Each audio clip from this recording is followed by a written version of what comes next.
સંવાદનો કાર્યક્રમ રાખવામાં આવેલો છે. ગાંધીનગર સંવાદનો જે કાર્યક્રમ છે એનું સમગ્ર સંચાલન આ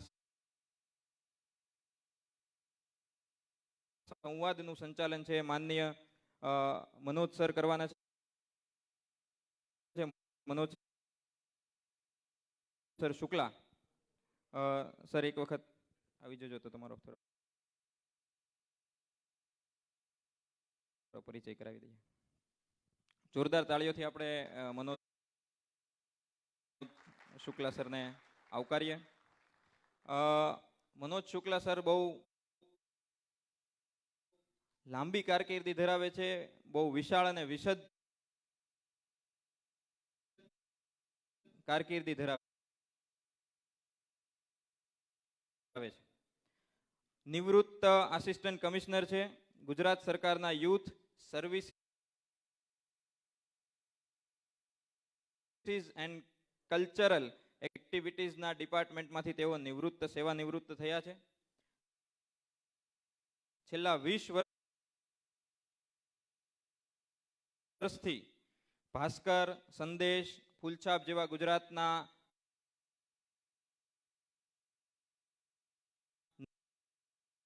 નામાંકિત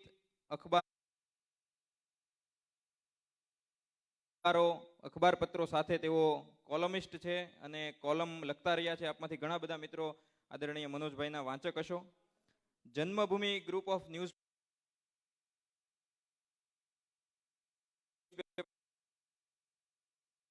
છે, એમની સાથે અત્યારે તેઓ સંકળાયેલા છે.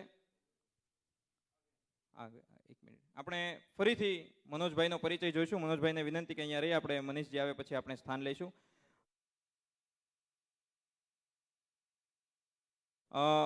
આદરણીય મનીષજી, મેં કીધું એમ દિલ્હીના નાયબ મુખ્યમંત્રી અને જેમણે દિલ્હીમાં શિક્ષણ ક્ષેત્રે અનેક ક્રાંતિકારી કાર્યો કર્યા છે, એમણે આપણી વચ્ચે સ્થાન લઈ ચૂક્યા છે. સર, આપનું સ્વાગત છે, આવકારીએ છીએ. આપકા સ્વાગત है सर. અમને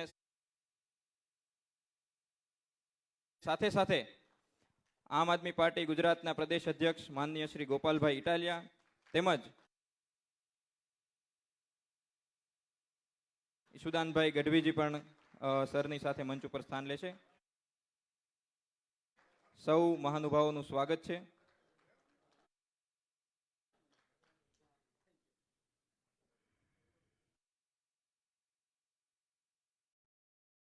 और कोई जवाब देने के लिए तैयार है. ये जवाबदेही परिस्थिति में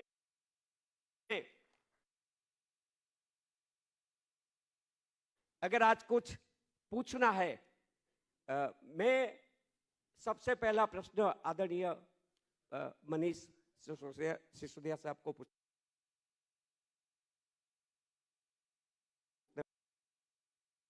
वाला हूं, लेकिन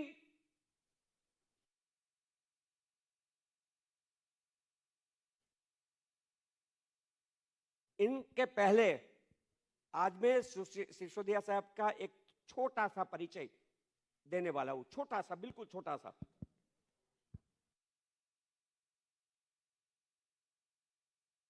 ये हमारे वहां जो माउथ टू माउथ सोसाइटी कहते हैं,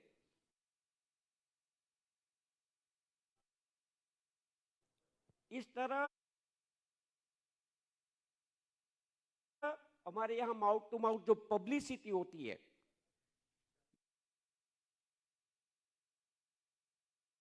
ये पब्लिसिटी का एक अनुभव, माउथ टू माउथ पब्लिसिटी कैसी होती है, इनका एक जवाब मुझे कल रात 11 बजे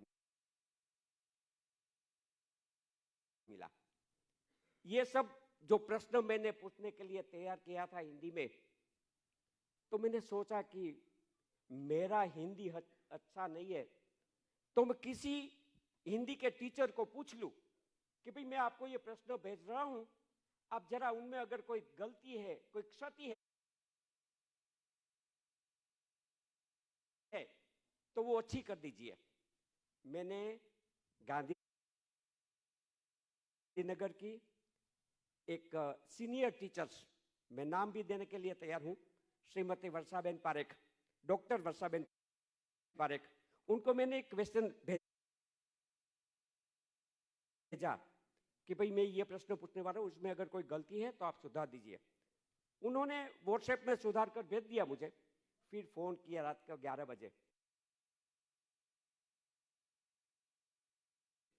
मैंने कहा मनोज भाई, मैं आपसे अभिनंदन करती हूं, आप एक इतनी अच्छी व्यक्ति के पास बैठने जा रहा है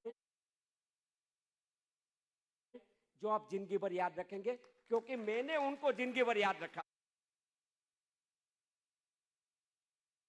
है। मैंने पूछा मनीषा बेन ऐसा क्या हुआ, तो कि आज से 6 साल पहले मैं एक हिंदी के वर्कशॉप में 10 दिन के लिए राष्ट्रपति भवन में गई थी सेंट्रल गवर्नमेंट की ओर से, और वहां 2 डिनर ये सिसोदिया साहब ने होस्ट किया था। वैसे होस्ट तो कर देते हैं लोग, वो पैसा तो दे देते हैं, लेकिन सिसोदिया साहब का ये रहा कि वो वहां आए, हमारे जो 100 टीचर्स थे उनके साथ उन्होंने खाना खाया और सबको पूछा आपको खाना अच्छा लगा ने, आपने अच्छी तरह खाया ने। तो ये सिसोदिया साहब है, और ये सिसोदिया साहब को हम कुछ पूछ रहे हैं आज। सिसोदिया साहब, I am not political person, मैंने किसी पार्टी के साथ मेरा कोई लगाव नहीं है, कोई मैं जुड़ा नहीं हूं, मैं एक सीनियर पत्रकार हूं। तो दोस्तों ने यहां मुझे निमंत्रित किया और मैं आपको पूछ रहा हूं, अगर मेरी ओर से कोई अविवेक आपको लगे तो पहले से मैं क्षमा प्रार्थी हूं आपका। लेकिन मैं ये जरूर कहूंगा कि ये जो प्रश्न हमने निकाले हैं वो सिर्फ मेरा प्रश्न नहीं है, ये जो सामने बैठे हैं सभी लोग, उनके मन में भी जो कुछ प्रकट होता है उनका मैं सिर्फ माउथ पीस हूं, और वो मैं आपको भेज रहा हूं। प्रश्न की शुरुआत करते हैं। हमारे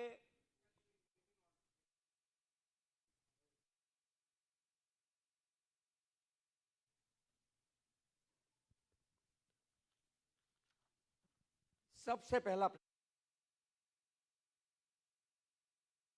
प्रश्न, ये जो प्रश्न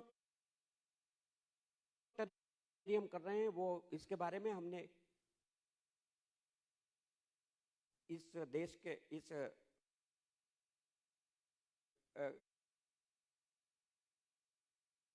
गांधीनगर के स्वनाम धन्य जो व्यक्ति हैं उनसे फोन पर पूछा था या उनसे डिस्कस किया था,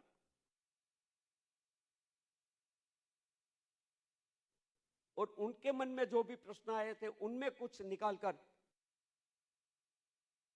ये प्रश्न हमने रखा है। तो सबसे पहला प्रश्न सिसोदिया साहब, शिक्षा के बारे में आपका दिल्ली मॉडल सारे विश्व में विख्यात है। हम आपसे ये जानना चाहते हैं कि ये दिल्ली मॉडल का है, आपने वहां क्या ऐसा किया है कि सारी दुनिया में उनकी चर्चा हो रही है। और दूसरा प्रश्न, अगर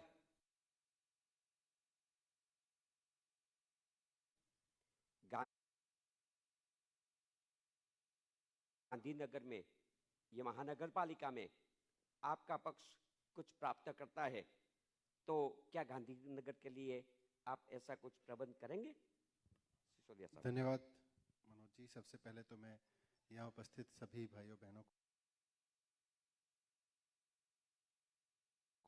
नमस्कार करते हुए आभार व्यक्त करता हूँ कि आप सब इतनी बड़ी संख्या में यहाँ पर पधारे इस टाउन हॉल में।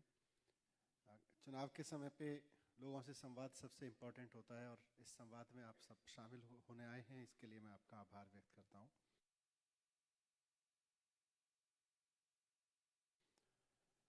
आपने शिक्षा से जुड़ा हुआ सवाल पूछा, मैं उसको, क्योंकि चुनाव का समय है, मैं गांधीनगर के एक एक वोटर से कहना चाहता हूं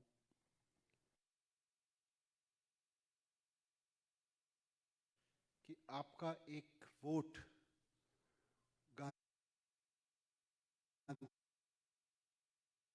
गांधीनगर की शिक्षा का भविष्य बदल सकता है। 3 अक्टूबर को जो वोटिंग होगी उसमें आपका एक एक वोट सिर्फ गांधीनगर नहीं बल्कि गुजरात की पूरी शिक्षा को बदलने की नींव रख सकता है। आपके वोट में इतनी ताकत है। आज दिल्ली में अगर शिक्षा में जिसका मनोज भाई ने जिक्र किया, अगर आज दिल्ली की शिक्षा में इतने बड़े बदलाव आ सके तो वो इसलिए आ सके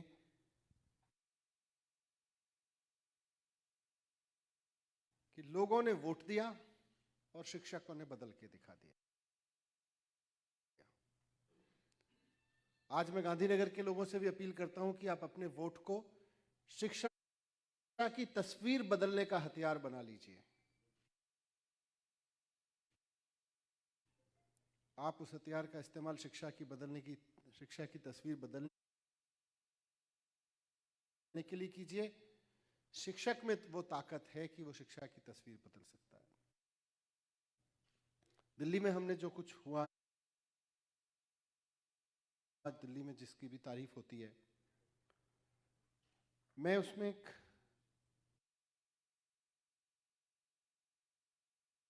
ठीक है, मैं शिक्षा मंत्री हूं दिल्ली का, अरविंद केजरीवाल जी का एक विजन चलता है सारी चीजों को लेके, लेकिन अल्टीमेटली जो काम किया वो शिक्षकों ने किया है। दिल्ली के शिक्षक अगर ये करके दिखा सकते हैं तो दिखा तो गुजरात के शिक्षक भी सकते हैं।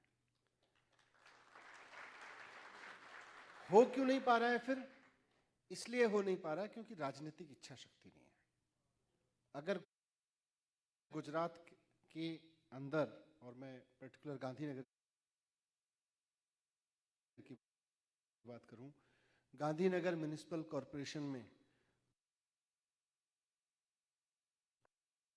कल पॉलिटिकल विल के साथ एक ऐसी टीम पहुंच जाए जो एजुकेशन में बदलाव करना चाहती है, तो बदलाव करने की ताकत तो टीचर में है। उसको बस पॉलिटिकल विल चाहिए होती है अपने साथ।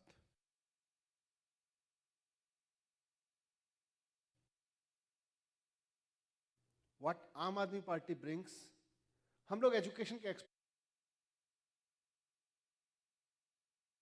नहीं है।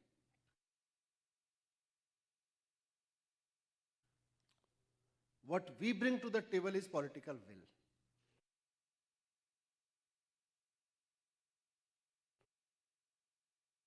What teachers bring to the table is education expertise. Educationist हैं।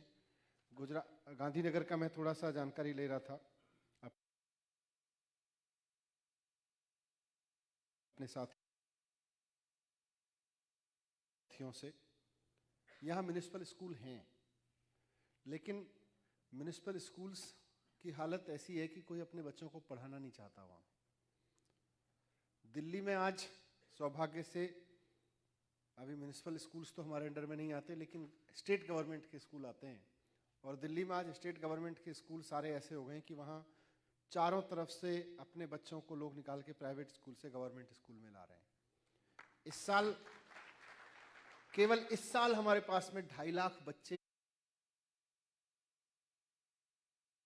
प्राइवेट स्कूल से निकल के गवर्नमेंट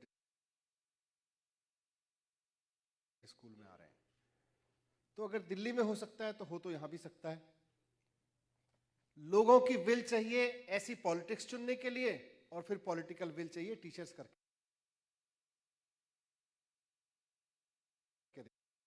दिखा देते हैं। दिल्ली के टीचर्स ने करके दिखाया है। मुझे पूरा भरोसा है अगर पॉलिटिक्स अपने टीचर्स को सुविधा दे और अपने टीचर्स पे भरोसा करके चले तो गांधीनगर के टीचर भी वो करके दिखा सकते हैं।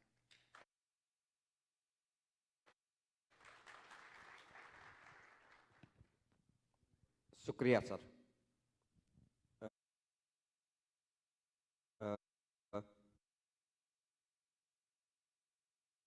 हमारे एक जीवंत कार्यकर्ता यहाँ हमारे बीच बैठे हैं। उनका नाम है प्रदीप सिंह बिहोला। प्रदीप सिंह भाई जरा बैठे। उन्होंने आपके लिए एक क्वेश्चन भेजा है मुझे। वो आपसे ये पूछना चाहते हैं कि गांधीनगर में बहुत बड़ी तादाद में बेरोजगार युवा हैं और बाहर से भी बेरोजगार युवा यहाँ आ रहे हैं। वे सब महंगा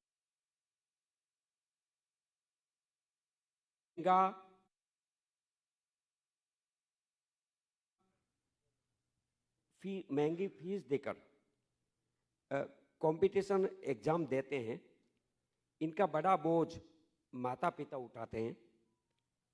अगर आप महानगर पालिका के चुनाव में जीत गए तो ऐसे युवाओं के लिए कुछ कर सकते हैं? बिल्कुल। आम आदमी पार्टी एक्चुअली एक बड़ी उम्मीद है युवाओं के बीच में।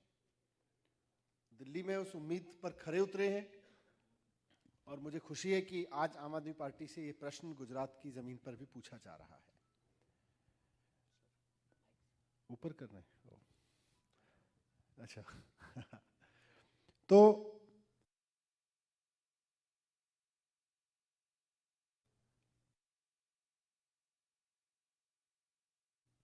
जो गुजरात भर का, और आपने कहा बाहर से भी आते हैं, पर पूरे गुजरात से गांधीनगर एक उम्मीदों का शहर है। यहाँ वो युवा जो पढ़ लिख गया है, वो इस उम्मीद में आता है कि मैं यहाँ की किसी कोचिंग इंस्टीट्यूट में या किसी कोई ट्रेनिंग ले लूँ और उसके बाद में किसी कंपटीशन की तैयारी करूँ, वो कंपटीशन को मैं पास करूँ। बहुत महंगा है।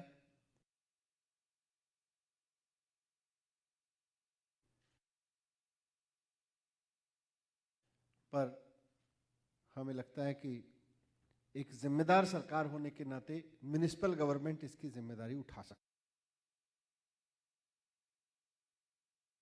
है, उठाना भी चाहिए। और आम आदमी पार्टी से लोग यही अपेक्षा करते हैं कि अगर आपको सत्ता में आने का और डिसीजन लेने का मौका मिले तो वो डिसीजन लीजिए जिसकी लोग आपसे उम्मीद कर रहे हैं। आप शिक्षा ठीक करने का डिसीजन लीजिए। आप जो बच्चा अपनी मेहनत के दम पे नौकरी करना चाहता है लेकिन उसको उसकी पारिवारिक परिस्थिति के कारण वो महंगा पड़ रहा है, तो सरकार को खड़े होकर कहना चाहिए ना, आप चिंता मत करो, आप सिर्फ अपने माता पिता के बच्चे नहीं हो, आप राज्य के बच्चे भी हो, आप हमारे बच्चे भी हो। और गांधीनगर तो उस दृष्टि से छोटी जगह है, छोटी मतलब 14 वार्ड का ही इलेक्शन है, पर फिर भी जितना मैंने स्टडी किया, गांधीनगर में अगर कोई युवा देश भर से और खासकर पूरे गुजरात से कहीं से एक उम्मीद लेके आता है तो उसको लगना चाहिए मेरा गांधीनगर। आज गुजरात का कोई बच्चा दिल्ली जाता है तो उसके बाद वो खाली गुजरात का नहीं रहता, वो दिल्ली का भी होता है।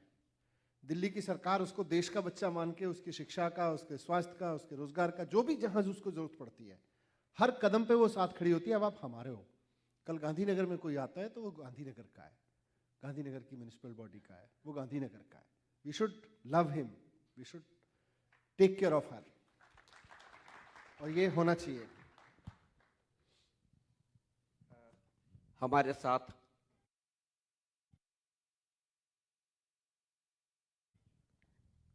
आदरणीय श्री पंकज पटेल साहब है, जो चार्टर्ड अकाउंटेंट हैं, हमारे बीच हैं। उन्होंने मुझे कहा है कि आप ये प्रश्न हमारी ओर से, ऑडियंस की ओर से पूछे, तो मैं आपको पूछता हूँ। गांधीनगर महानगर पालिका के पास आरोग्य सेवा अभी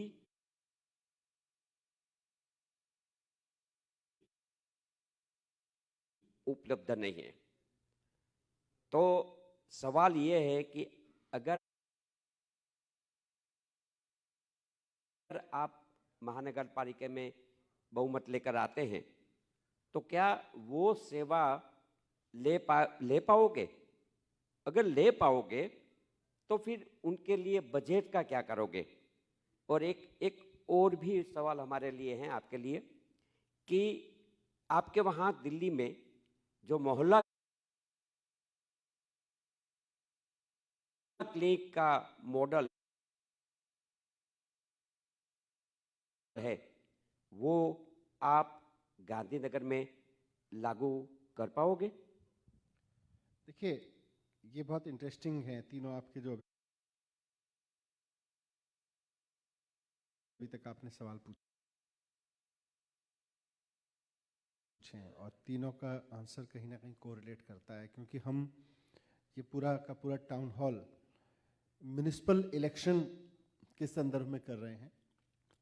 तो मैं आपको कहूं कि आप, जैसे आपने एजुकेशन का पूछा, मैं बिल्कुल आपको ये दावा नहीं करता साहब आप म्युनिसिपल कॉरपोरेशन में आम आदमी पार्टी को चुन लीजिए, हम यूनिवर्सिटी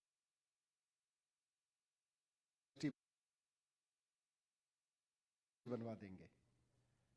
पर यह दावा जरूर करते हैं कि आप म्युनिसिपल कॉरपोरेशन में आम आदमी पार्टी को चुन लीजिए, म्युनिसिपल कॉरपोरेशन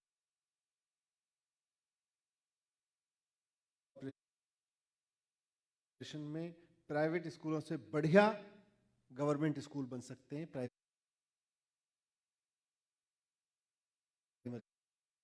स्कूल, वही बात मैं हेल्थ सेक्टर में भी कहूंगा कि हेल्थ सेक्टर में भी मैं ये दावा नहीं कर सकता कि आप चिंता मत करिए, आप म्युनिसिपल इलेक्शन में हमें चुन लीजिए, आम आदमी पार्टी के हमारे जितने साथी खड़े हैं, उनके जो कंटेस्ट कर रहे हैं उनको चुन लीजिए। वो आपके लिए बहुत बढ़िया हार्ट सर्जरी का इंस्टीट्यूट बनवा देंगे, कैंसर इंस्टीट्यूट बनवा देंगे। म्युनिसिपल से नहीं बनेगा, उसके लिए आपको गुजरात के चुनाव में आना पड़ेगा सामने। लेकिन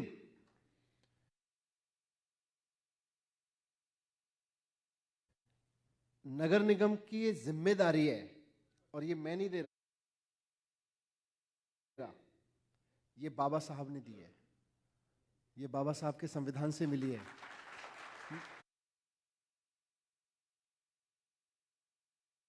बाबा साहब के संविधान में नगर निगम की यह जिम्मेदारी तय की गई है कि अपने अधिकार क्षेत्र में रहने वाले लोगों की प्राथमिक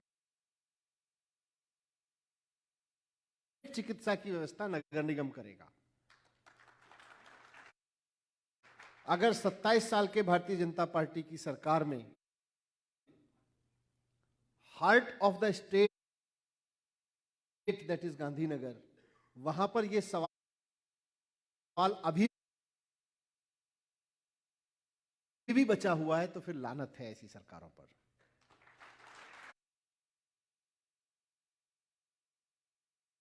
अगर नगर निगम ने ये जिम्मेदारियां नहीं उठाई हैं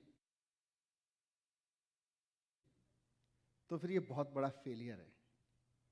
और आज जब भारतीय जनता पार्टी का आत्मविश्वास टूट रहा है आम आदमी पार्टी के खड़े होने से, तो यही वजह है कि अगर नगर निगम के सामने अभी भी ये सवाल बचा हुआ है कि क्या हम प्राथमिक चिकित्सा की व्यवस्था कर सकते हैं। अरे आप ही को करनी थी भाई, क्यों नहीं इतने साल से? अब तक तो कर चुके होते।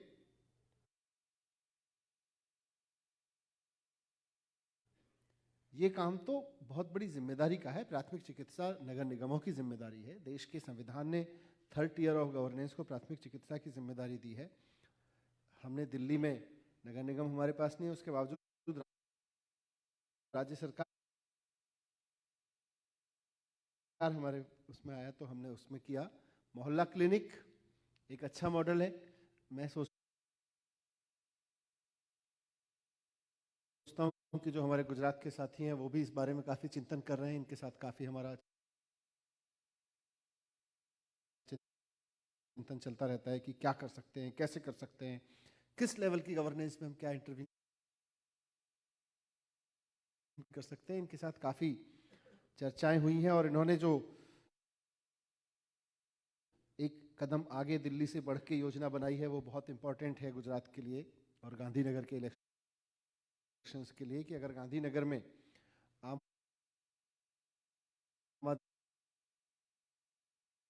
आदमी पार्टी को व्यवस्था चलाने की जिम्मेदारी मिलती है तो ना सिर्फ मोहल्ला क्लिनिक जैसी क्लिनिक्स बन सकती हैं, बल्कि इससे एक कदम आगे बढ़ते हुए door step delivery of primary health care, mobile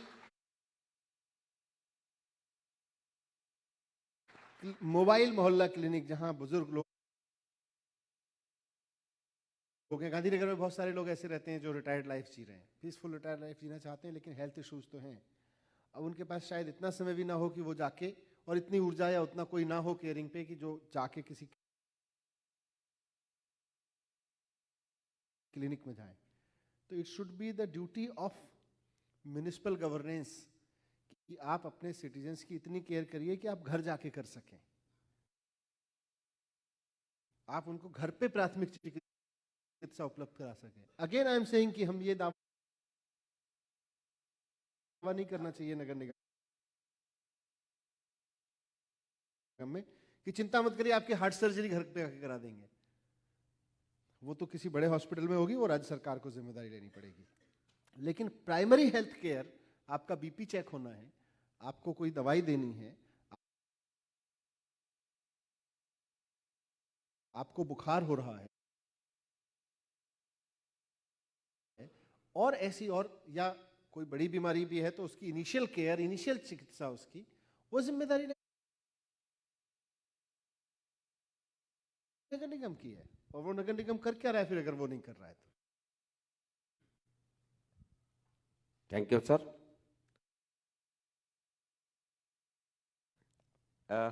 हमारे साथ डॉक्टर जिगर पटेल हैं। जिगर जी डेंटिस्ट है हमारे यहाँ के, वो उनकी ओर से थैंक यू, उनकी ओर से एक ये क्वेश्चन आपके लिए हैं।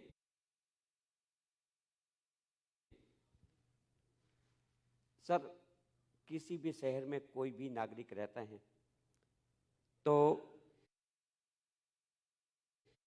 उनके लिए गटर, रास्ते, सफाई और पानी, उनकी अच्छी सुविधा मूलभूत आवश्यकता है। आप जब सारी सीट पर यहाँ चुनाव लड़ रहे हैं। तो हमारा क्वेश्चन आपको ये है कि ये सब जो सुविधा है इनके बारे में गांधीनगर, ये सुविधा गांधीनगर को अच्छी तरह प्राप्त हो, इसके बारे में आपके मन में कोई स्वप्न, आयोजन या विचार हैं? स्वप्न तो गांधीनगर के लोगों के मन में है, एक्चुअली है। मेरे साथ देखिए, सवाल भी आया तो कहीं ना कहीं कोई स्वप्न है, तभी आया डॉक्टर साहब ये सवाल आपकी तरफ से। तो ये स्वप्न तो गांधीनगर के लोगों के मन में है।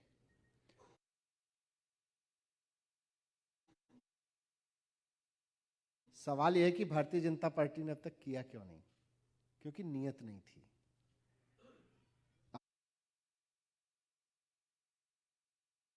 आज आम आदमी पार्टी सर सामने आके खड़ी हुई है, तो भारतीय जनता पार्टी अपने एमएलएज भी लोगों को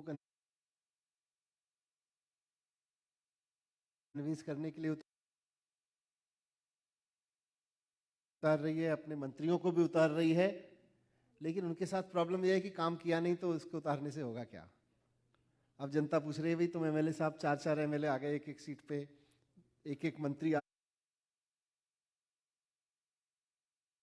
गए, एक-एक वार्ड पे, लेकिन काम कहाँ है।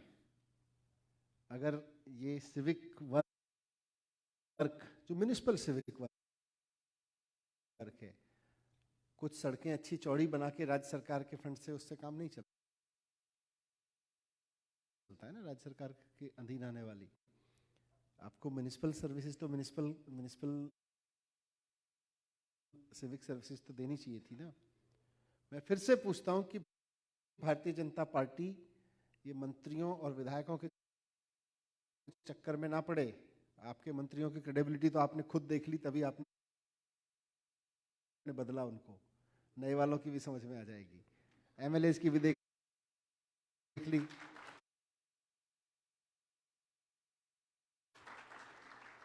ये थोड़ा सा खंगाले कि पिछले इतने दिनों गांधीनगर की जनता ने आपको नगर निगम में सत्ता चलाने का मौका दिया, किया क्या? उसकी लिस्ट जनता के पास बना के जाने की हिम्मत है तो वो करो ना। ये 4 विधायक 2-2 मंत्री भेजने से थोड़ी ना सरकार चलेगी। और हम कह रहे हैं, हमारे ये लड़के कह रहे हैं जो खड़े हुए हैं, आंदोलन से निकले हुए लड़के हैं, जितने हमारी लड़कियां जितनी हैं यहाँ आंदोलन से निकली हुई हैं, ये राजनीति को भी आंदोलन मान के चल रही हैं कि गुजरात की जनता का,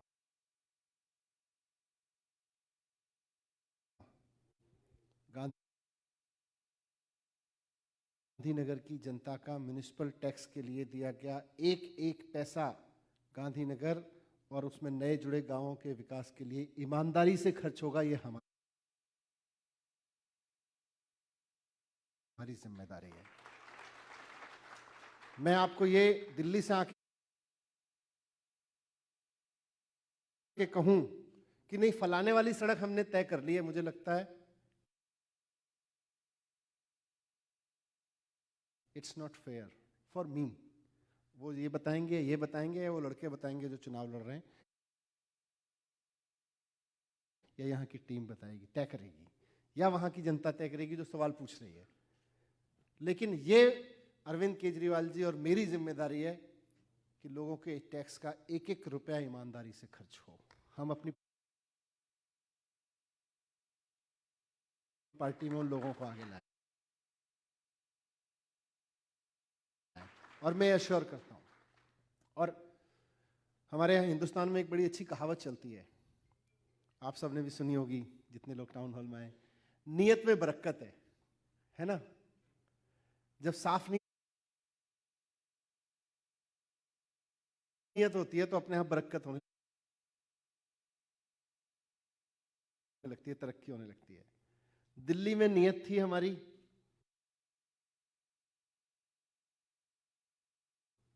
दिल्ली में हम लोग जब सरकार में आए थे, छोटा सा शहर है, मतलब बाकी राज्यों के मुकाबले देखें तो छोटी सी जगह है। जब हम सरकार में आए थे तो हमारा बजट होता था 25,000 करोड़ रुपए, और 5 साल की सरकार के अंदर अंदर हमारा बजट हो गया 60,000 करोड़ रुपए।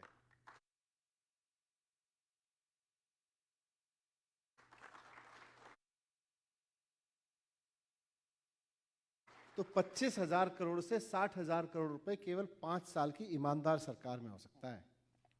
हमसे पिछले 5 साल में जाओगे तो 5,000 करोड़ रुपए बढ़ा था, यानी 1 साल में 1,000 करोड़ रुपए। हमारे साथ में इतना सारा बढ़ गया। जब आप साफ नियत रखते हो ना, तो टैक्स का पैसा कम नहीं पड़ता। ये मैं अपने अनुभव के आधार पर कह रहा हूं, और आज 7 साल से सरकार में बैठा हूं। सरकारों के पास में पैसे की कमी नहीं है, नियत की कमी है और विजन की कमी है, और भारतीय जनता पार्टी अनफॉर्चुनेटली दोनों ही जगह फेल है।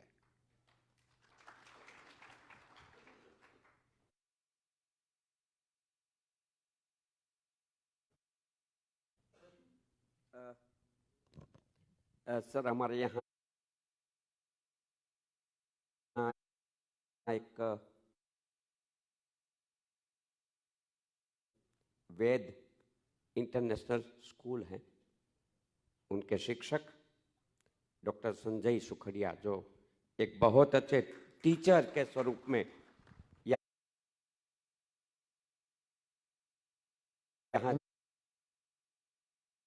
जाने जाते हैं, उन्होंने आपको एक प्रश्न पूछा है।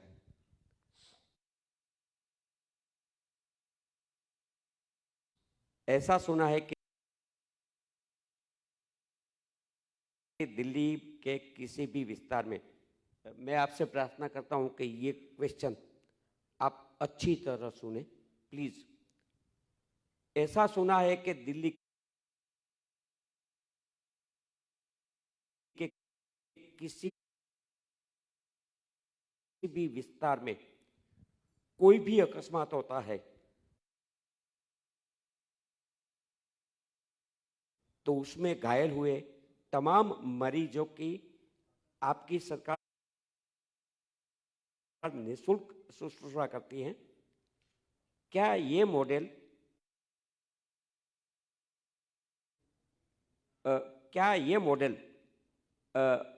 ये सेवाएं, ये सुविधा आप गांधीनगर को दे पाओगे? बिल्कुल देनी चाहिए और दी जा सकती है। मैं इसको थोड़ा सा बता देता हूं। जो आपने जिक्र किया, आपको शायद जानकारी होगी, लेकिन हो सकता है और लोगों को सूचना ना हो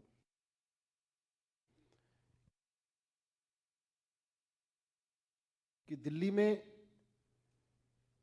क्या होता है ना, देश भर में जब भी कहीं कोई एक्सीडेंट होता है तो लोग दर्द तो देखते हैं उस आदमी का, लेकिन सबके मन में डर रहता है कि यार मैं इसको मरहम पट्टी करने लगा, पुलिस आ गई, कहीं पूछने ना लगे तुमने तो नहीं मारा इसको। मैं अगर इसको हॉस्पिटल लेके चला गया तो कहीं ऐसा तो नहीं है कि मेरे को ही पैसा देना पड़ेगा इसका। और फिर सारे देश में सिस्टम है, नहीं नहीं अच्छा, अब मनोज भाई कहीं किसी को मिल गए, एक्सीडेंट हुआ वाले बंदे को, उनके दिल में दया आई, उसको लेके गए हॉस्पिटल। अब हॉस्पिटल, अब मनोज भाई को अगली मीटिंग में जाना है, हॉस्पिटल वाला बोलेगा आप मीटिंग में नहीं जा सकते। और जो व्यक्ति घायल हुआ है,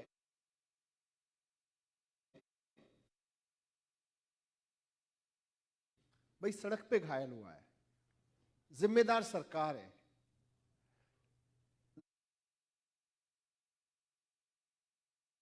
जिम्मेदारी लेती है सरकार कि भाई हमारे सड़क पे चलते हुए एक व्यक्ति घायल हुआ, उसकी जिम्मेदारी सरकार लेती है। और हमने ये तय किया कि जो व्यक्ति उसको घायल को लेके जाए,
कुछ भी करना है, अगर आपको अच्छी तरह ये करना है तो उनके पास ही जाओ। वो है यहाँ का हमारा कैपिटल प्रिंटिंग प्रेस और उनके मालिक है रमेश भाई पटेल। वो हमारे बीच हैं, बहुत लोकप्रिय शख्स है यहाँ का।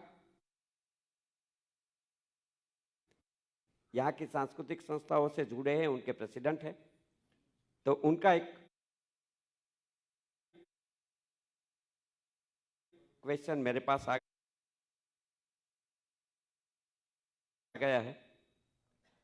वो आपसे ये जानना चाहते हैं कि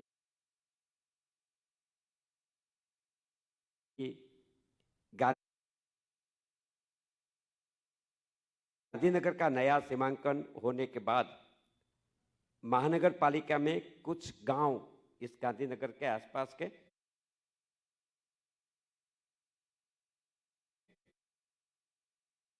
जुड़ गए हैं। गांधीनगर महानगर पालिका का बजट बहुत कम है, मर्यादित है। ऐसी परिस्थिति में इन गांवों के विकास के काम क्या आपकी पार्टी अगर जीत गई तो करेगी? करेगी तो कैसे करेगी?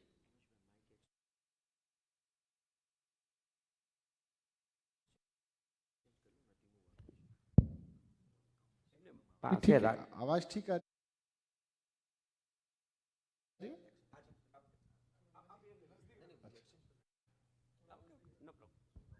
पीछे तक आवाज आ रही है? हेलो, बहुत बढ़िया। हाँ, बेसिकली इसमें दो चीजें हैं जो आपने प्रश्न पूछा है। एक तो ये कि गांधीनगर इसका म्युनिसिपल बॉडी का बजट कम है। मैं फिर से दोहरा रहा हूं कि सरकारों के पास में पैसे की कमी नहीं होती है।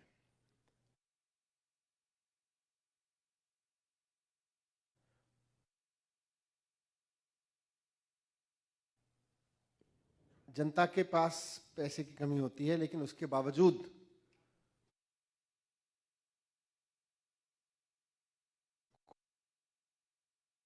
कोई आदमी अगर बाजार से गरीब आदमी नमक भी खरीदने जाता है ना, तो 20 रुपए की नमक की थैली पे भी अपन लोग टैक्स लेते हैं, सरकार टैक्स लेती है। कोई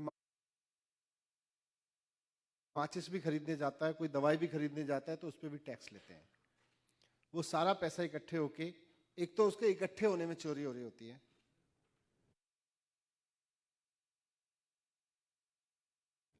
अगर वो चोरी रोक दी जाए तो सरकार के पास और पैसा बढ़ता है, और दूसरा जो उतना भी पैसा आता है उसको ईमानदारी से खर्च किया जाए तो पैसा और बढ़ता है।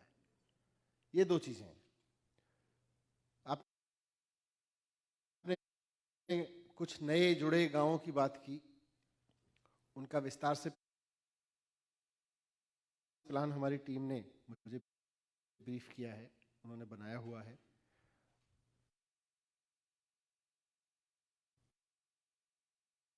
और अरविंद केजरीवाल जी जिस तरह की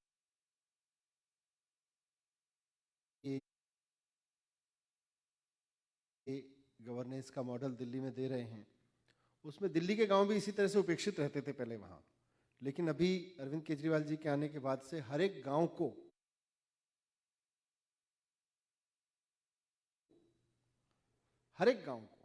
दिल्ली के हम लोगों ने एक्सक्लूसिव डेवलपमेंट का बजट देना शुरू किया है। कुछ वो केजरीवाल जी कहते हैं कि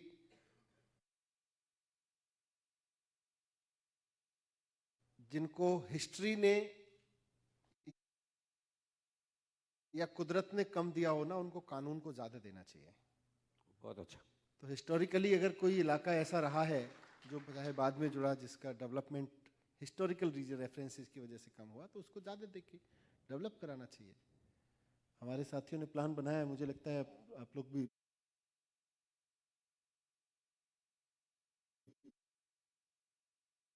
इसमें ऐड कर सकते हैं। इन्होंने पूरा विस्तार से प्लान बनाया हुआ है गांव के विकास के लिए।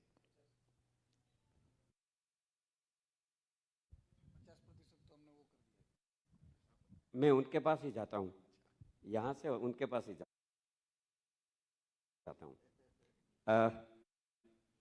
ઈશુદાનભાઈ, આમ તો તમને ગુજરાતીમાં પ્રશ્ન પૂછવાનું મન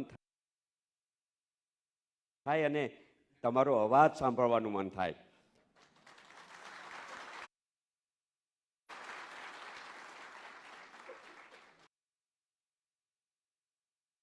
वालों की ना कांग्रेस वालों की, और उन्हीं की तो खैर क्यों बात करें, क्योंकि वैसे पूरा गुजरात थक चुका है वहां, यहाँ पूरा गुजरात थक चुका है। और जब सर यहाँ आए हैं तो मैं ये, आपने बताया कि 2022 में ये गुजरात की जनता ने तय किया है कि 2022 में हम आ नहीं रहे हैं, सिर्फ भारी बहुमत से आ रहे हैं। मैंने देखा है, मैंने 2013 और 15 में जब दिल्ली में आंदोलन चल रहा था और जिस तरह का माहौल था, सर से अभी गाड़ी में भी यही बात हो रही थी कि जिस तरह से दिल्ली में माहौल था वैसा माहौल यहां पे गुजरात में बना है कि नहीं बना है। और इसी के चलते हमें लग रहा है कि जो 70 सीट में से 67, यानी कि भाजपा कांग्रेस कहीं दिख ही नहीं रही थी, उसी तरह भारी बहुमत के साथ आएंगे। और यह मेरा वादा है कि 2022 में गुजरात में गांधीनगर में आम आदमी पार्टी की सरकार बनेगी तो ये पूर्ण स्वराज की तरफ पूर्ण ये गांधीनगर को दिया जाएगा सत्ता। Thank you Isudanbhai. Thank you. અહીંયા એક એવો માણસ બેઠો છે કે આપણે ત્યાં એવું કહેવાય કે આપણે ત્યાં અમુક વ્યક્તિઓને જોઈને એવું કહેવામાં આવે છે કે આ ફલાણા માણસને મળીએ ને એટલે સે લોહી ચડી જાય. આ જેને જોઈને, જેનો ચહેરો જોઈને, જેમની અભિવ્યક્તિને જોઈને, જેમનો થનગનાટ જોઈને માણસ માત્રને એક રાજીપો થાય, એક શેર લોહી ચડી જાય મનમાં, એવી વ્યક્તિ જો કોઈ હોય તો એ ગોપાલ ઇટાલિયા છે. गोपालभाई, जवेचंद मेघाणी ना दीकरा, मैं उनको कुछ समझाने के लिए, जवेचंद मेघाणी ना दीकरा महेंद्र मेघाणी एक बार कहूँ तू, कोई के पूछू एक शिबिर में युवानोए कि आ देशनो उद्धार क्यारे थशे, त्यारे जवेचंद मेघाणी ना दीकरा महेंद्रभाई मेघाणी एवं कहूँ तू कि आ देश में जे दिवसे 35 वर्षनो राष्ट्रपति हशे अने 32 वर्षनो माणस वडाप्रधान हशे ने तेदी क्रांति लावशे. मने लागे छे कि आ संदेशो बीजा कोईए सांभळ्यो न होय के न सांभळ्यो होय, आप पार्टीए तो सांभળી લીધો છે એટલે તમને મૂક્યા છે. એક સવાલ તમને નિયમ એ જ લાગુ પડે છે કે હું હિન્દીમાં પૂછીશ જેથી સિસોદિયા સાહેબને ખ્યાલ આવે કે મેં આપને શું પૂછ્યું છે. જવાબ કેવી રીતે દેવો એ આપનો અધિકાર છે. અમારા ગાંધીનગર ઇલેક્ટ્રિક એસોસિએશન ગેજિયાના ભૂતપૂર્વ પ્રમુખ અમૃત પટેલ અહીંયા છે. એમણે આ પ્રશ્ન મને મોકલ્યો છે અને એ હું આપને પૂછું છું. गोपालभाई, अगर गांधीनगर महानगर पालिका में आपके उम्मीदवार जीत जाते हैं, कोई भी संख्या हो, 5, 10, 25, 22, 44, जो भी हो, आई लिस्ट कंसर्ट विद नंबर, लेकिन अगर महानगर पालिका में आपके उम्मीदवार जीत जाते हैं तो वो क्या नया काम करेंगे, कुछ नया करेंगे तो क्या करेंगे? सबका धन्यवाद। माननीय मनीष जी का स्वागत है गुजरात में। आपके प्रश्न का उत्तर देने से पहले एक किस्सा जो 2 दिन पहले मेरे साथ हुआ, मुझे लगता है यहाँ पे शेयर करना चाहिए, क्योंकि आपने बताया कि जिस दिन इस देश में 35 इयर्स ओल्ड यानी कि जवान राष्ट्रपति बनेगा तब जाके क्रांति होगी। कुछ दिन पहले मैं सेक्टर 21 की मार्केट में घूम रहा था, एक लड़के ने मुझे पहचान लिया, नज़दीक आए, बोले सेल्फी लेनी है। पूछा क्या कर रहे हो आप? मैंने बोला मैं PDPU में एनवायरनमेंट इंजीनियरिंग पेट्रोकेमिकल इंजीनियरिंग में पढ़ रहा हूँ। मैंने बोला ठीक है। फिर कन्वर्जेशन स्टार्ट हुआ सर।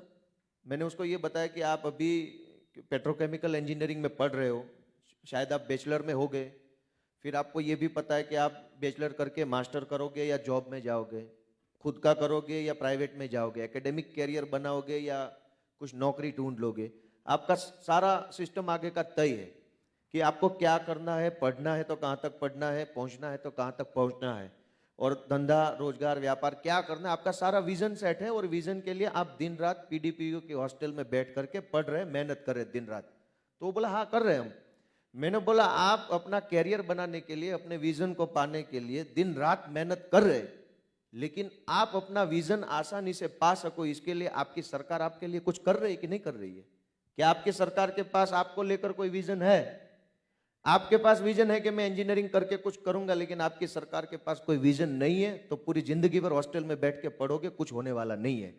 तो जितनी मेहनत हॉस्टल के कमरे में बैठ के आप कर रहे हो, उससे 1% मेहनत आप एक्टिव पॉलिटिक्स में रहकर भी करो। देखो कि सारी पार्टियां, सारे नेता क्या कर रहे हैं, कौन अच्छा कर रहा है उसको सपोर्ट करो, जो बुरा कर रहा है उसका विरोध भी करो, तब जाके हॉस्टल में की हुई मेहनत आगे जाके आपको सक्सेस दिलाएगी, वरना मेहनत करते रह जाओगे। तो युवाओं के साथ ये हो रहा है कि इनको पॉलिटिकल मोटिवेशन नहीं मिला है, प्लेटफॉर्म नहीं मिला है, कोई एनकरेज करने वाला नहीं है। मैं धन्यवाद प्रस्तुत करता हूं हमारे राष्ट्रीय आदर्श माननीय अरविंद केजरीवाल जी और माननीय मनीष सिसोदिया जी का, जिन्होंने इतना बड़ा प्लेटफॉर्म हम सब युवाओं के लिए उपलब्ध करवाया है, मौका भी दिया है। और आपने जो सवाल पूछा है वो भी रिलेट करता है कि मौका युवाओं को भी गांधीनगर में दिया है। यहाँ मेरे जैसी उम्र वाले इंजीनियर है, डॉक्टर है, वकील है, सारे पेशे से जुड़े हुए पढ़े लिखे युवा जो यहीं कहीं बैठे हैं, सारों को टिकट दिया गया, यानी कि एक रूप से देखो इनको मौका दिया गया है अपने आप को साबित करने का। जब इनको मौका दिया है तो ये क्या नया करके दिखाएंगे, वो सवाल का जवाब अगर मुझे देना है तो मैं सूरत का रेफरेंस लूंगा।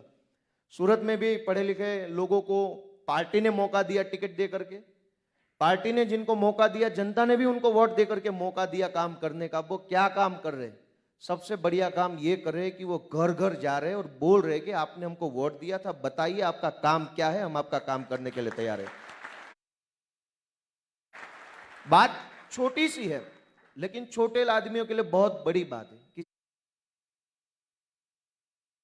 किसी का राशन कार्ड बनवाना है, किसी का इलेक्शन कार्ड बनवाना है, एड्रेस चेंज करवाना है, किसी का कोई बिजली का बिल आ रहा है उसमें कोई तकलीफ है, किसी का प्रॉपर्टी टैक्स ज्यादा आ रहा है, किसी का कॉमन प्लॉट में प्रॉपर्टी टैक्स आ रहा है। छोटी सी प्रॉब्लम है, कोई सोसाइटी बनी हुई है, सालों से उसका कॉमन प्लॉट है, उसमें टैक्स आ रहा है, कॉमन प्लॉट का कोई टैक्स नहीं होना चाहिए। तो हमारे जो नए चुन के आए हुए काउंसिलर सूरत में है या यहाँ पर जो आने वाले हैं, वो ये काम करेंगे, घर घर जाएंगे और घर घर जाके जैसे अब वोट मांग रहे हैं ना, उस तरीके से काम मांगेंगे और करके देंगे कि भैया आपका काम करने के लिए हम आए हैं। बहुत सी ऐसी चीजें हैं जो सूरत में करके दिखाई है, क्योंकि अब रेप्लिकेट ही करना है। जो काम गुजरात के कोई और महानगर में किया उसको यही रेप्लिकेट करना है। और ये यूनिक वे है कि सूरत के काउंसिलर्स ने जब से वो चुन के आए हैं, उसने सबसे पहले ये तय किया, क्योंकि ये बताने में मुझे गर्व हो रहा है कि हम है ये डिसीजन लेने वाले लोग, आम आदमी पार्टी है। आज तक से हम देखते आए, सालों से देखते हैं कि जो भी चुनकर के आता है, चाहे लोकसभा में, विधानसभा में, चाहे कहीं पर भी, वो अपनी जो ग्रांट होती है, सरकार का फंड होता है, उस फंड से बेंचेस लगवाता है। ગુજરાતીમાં જેને આપણે બાકડો કહીએ છીએ, જેટલા લોકો ચૂંટાઈ જાય એ લોકો બાકડા મેલે. આપણને એમ થાય કે આ માણસને બાકડા મૂકવા માટે જ આપણે ધારાસભ્ય, સાંસદ સભ્ય બનાવ્યા હશે. વર્ષોથી બાકડાઓ પાછળ લાખો રૂપિયા વેડફવામાં આવે છે. लेकिन गर्व की बात यह है कि सूरत में जहां आम आदमी पार्टी चुनकर के आई है, उन पढ़े लिखे काउंसिलर्स ने निर्णय किया कि अब हमारा पैसा बेंचेस के पीछे हम वेस्ट नहीं करेंगे, इसको शिक्षा के पीछे, रोड के पीछे, जो भी बुनियादी जरूरत है उसके पीछे इन्वेस्ट करेंगे. तो सूरत में बाकड़ा મૂકવાનું બંધ કરી દીધું છે આમ આદમી પાર્ટીના કાઉન્સિલરો. એવી ઘણી બધી બાબત છે જે અહીંયા ગાંધીનગરમાં પણ લાગુ થવાની છે. Thank you. બહુ જ વિસ્તૃત, રિલાયબલ અને સંતોષ થાય એવો જવાબ. અભિનંદન, બહુ જ ગમ્યું. मुझे इस सभा में एक दो व्यक्तियों के हाजिरी के लिए बहुत गर्व है।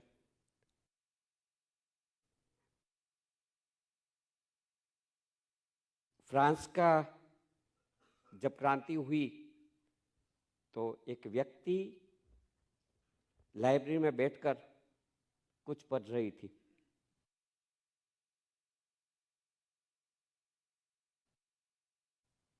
तो वहां जाकर एक युवा ने कहा कि आप फ्रांस की क्रांति हो रही है, आप लाइब्रेरी में बैठे हैं, चलिए बाहर आइए। तो व्यक्ति ने कहा कि आप जो क्रांति कहते हैं ना, वो क्रांति का जनक ही मैं हूं। तो साहित्यकार जो होते हैं वो क्रांति के जनक होते हैं। और यहां हमारे बीच एक बहुत अच्छे कवि गांधीनगर के गजलकार किशोर जिकाद्रा जी हैं। किशोर जी, आपका स्वागत है। और साहित्य सभा के बहुत अच्छे कवि यहाँ के हमारे साहित्य सभा के एक और सीनियर वर्कर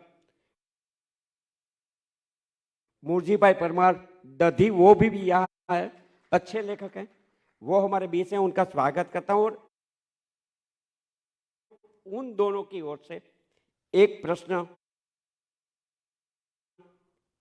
आदरणीय ईशु भाई, आपको पूछना है मुझे। गांधीनगर महानगर पालिका में आपके उम्मीदवार जीत जाते हैं तो व्यक्तिगत तौर पर मिलती ग्रांट का उपयोग वो कैसे करेंगे? बिल्कुल, अभी जैसे माननीय अध्यक्ष श्री गोपाल भाई ने कहा कि हम बेंचिस के पीछे नहीं, हम एक विजन के साथ चलते हैं। मैंने कहा कि यहाँ हम क्यों आए हैं।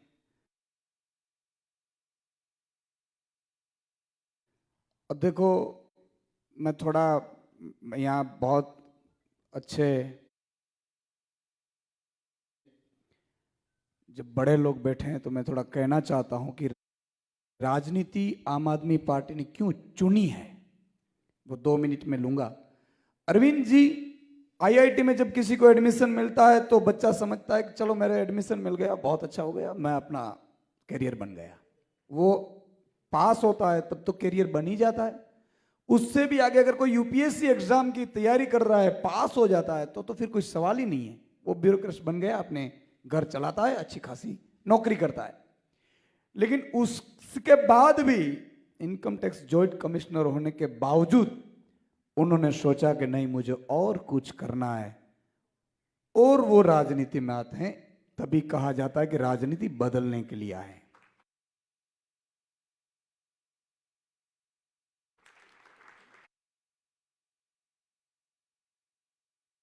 इसी तरह अरविंद जी के बाद मनीष जी को आप देख लीजिए, कहां उनकी कमी थी। उनके स्टेज तक पहुंचने के लिए हमारे जैसे लाखों पत्रकारिता लाइन में खड़े होते थे।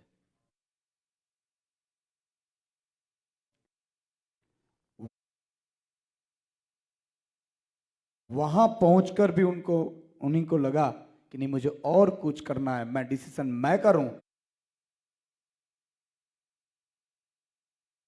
ये पॉलिटिक्स में जिस तरह से लोग घुस गए हैं, शायद ये नहीं बदलाव ला पाएंगे, और उन्होंने छोड़कर आया, और उन्हीं के बदौलत आज धीरे धीरे आम आदमी पार्टी की लहर गुजरात आई। गुजरात में जब प्लॉट बेचने के निकाले, 5 प्लॉट 450 करोड़ रुपए में, हमारे विपक्ष के नेता यहां बैठे हैं, धर्मेश भाई, उन्होंने कहा कि यार ये जनता ने जब आपको वोट दिया है तो हम बेच तो नहीं सकते। उन्होंने मना करने के बाद उन्होंने कहा कि हम तो 93 है भाई, हमारे तो पास बहुमती है, जैसे दिल्ली में वो करते हैं, कानून मर्जी होते पास कर देते हैं, उन लोगों को पता नहीं है कि सिकंदर खाली हाथ गए, और वो भी कुछ सालों के लिए आपकी अभी मिली है।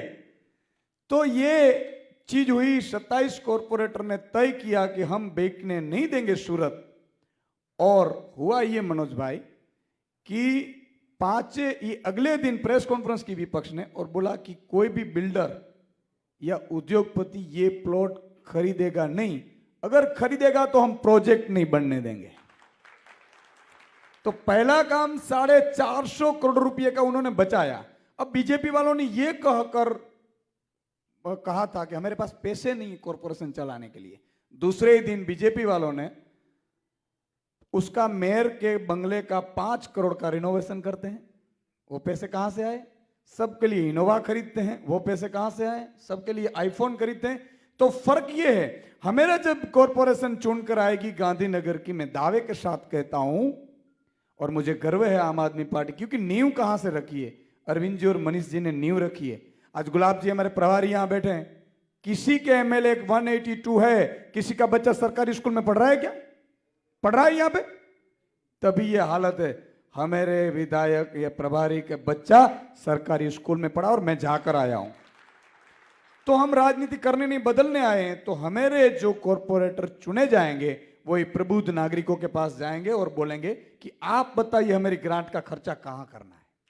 सोसाइटी बताएगी, सोसाइटी तय करेगी हमारे ग्रांट का खर्चा कहां करना है, हमें पैसा कहां खर्चना है, एजुकेशन है, आरोग्य है, रोड रास्ते कहां, आप बताओ।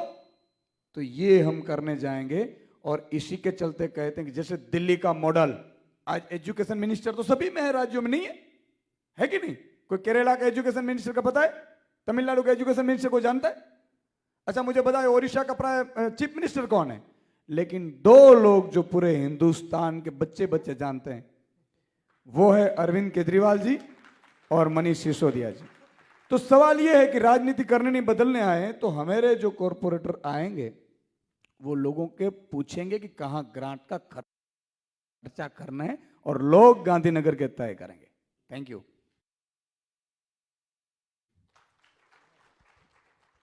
जी इजाजत दें तो इसमें 2 शब्द मैं भी कहना चाहता था। Please sir. अभी आपने जो सवाल पूछा कि जो कॉरपोरेटर्स जीतेंगे, मेरे दोनों साथियों ने बहुत विस्तार से जवाब दिया, लेकिन उसमें बस एक चीज़ मैं जोड़ना चाहता हूँ।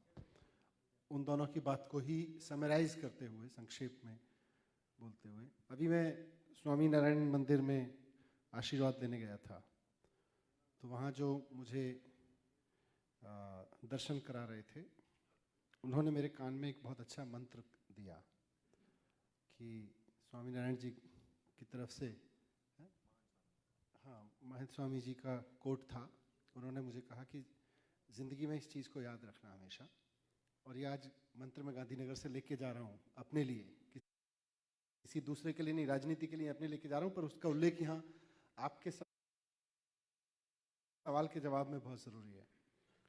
ही सेड कि महंत स्वामी साहब का कोट है, स्टेटमेंट है, उनका विज़न है जीने के लिए कि इट्स नाइस टू बी बिगर,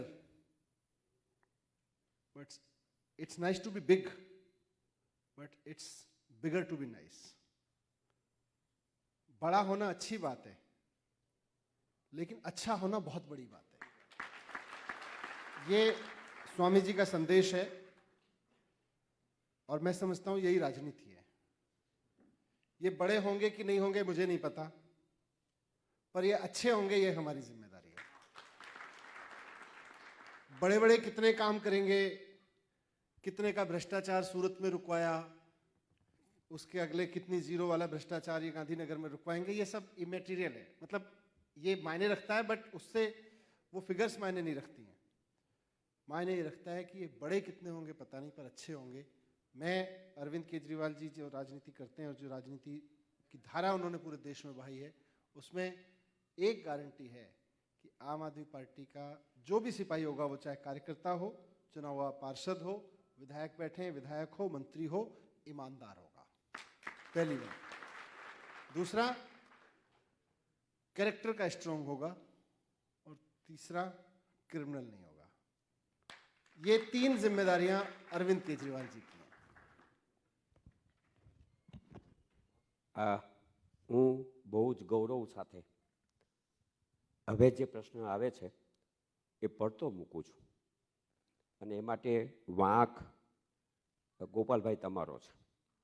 આ 17મો પ્રશ્ન હું જે પડતો મૂકું છું એની તમામ જવાબદારી તમારી છે. તમે વાંકમાં છો એ માટે કે પ્રશ્ન પૂછું એ પહેલા તમે એનો જવાબ આપી દીધો છે. मैं आपको पूछने वाला था कि सूरत महानगर पालिका में आपके अनेक कॉरपोरेटर चुनाव जीत गए हैं. उन्होंने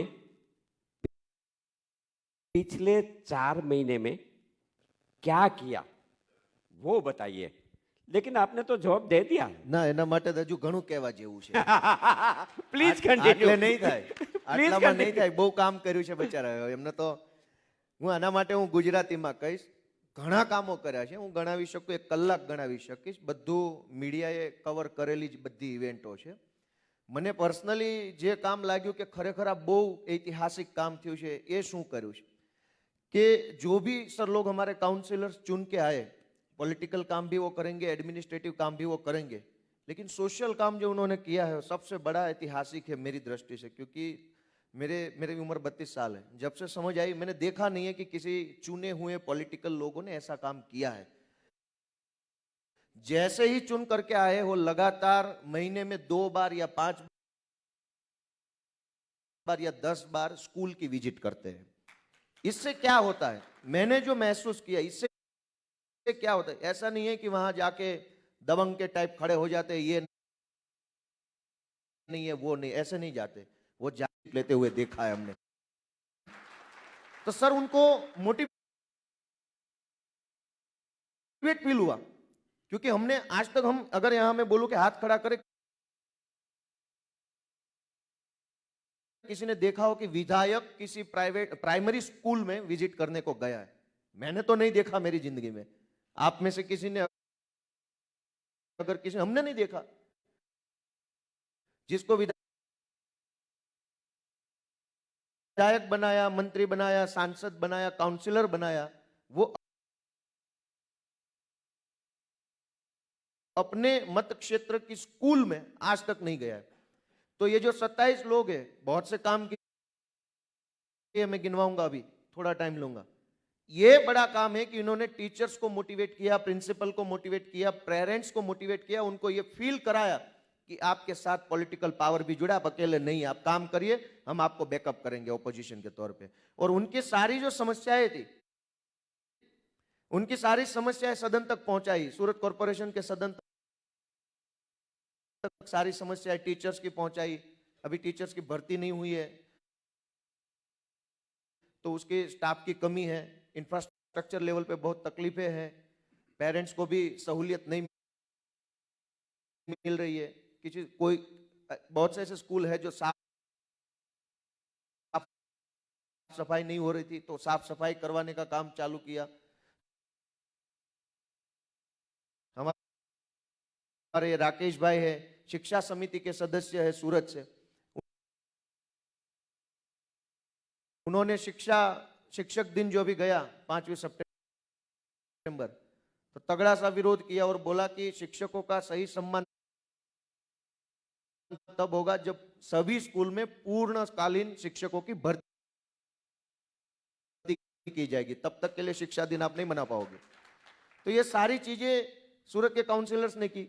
जब कोरोना आया तो मुझे दावे के साथ कहता हूं, कैमरे के सामने बोलना है कि पूरे गुजरात में सबसे पहले आइसोलेशन सेंटर्स सूरत में खुले, वो भी आम आदमी पार्टी के काउंसिलर्स ने खोले. पूरे गुजरात में सरकार ने भी नहीं खोला, बीजेपी ने भी नहीं खोला, किसी सोशल ऑर्गेनाइजेशन ने भी नहीं खोला. सबसे पहले सेकंड वेव में आइसोलेशन सेंटर, जब सरकार को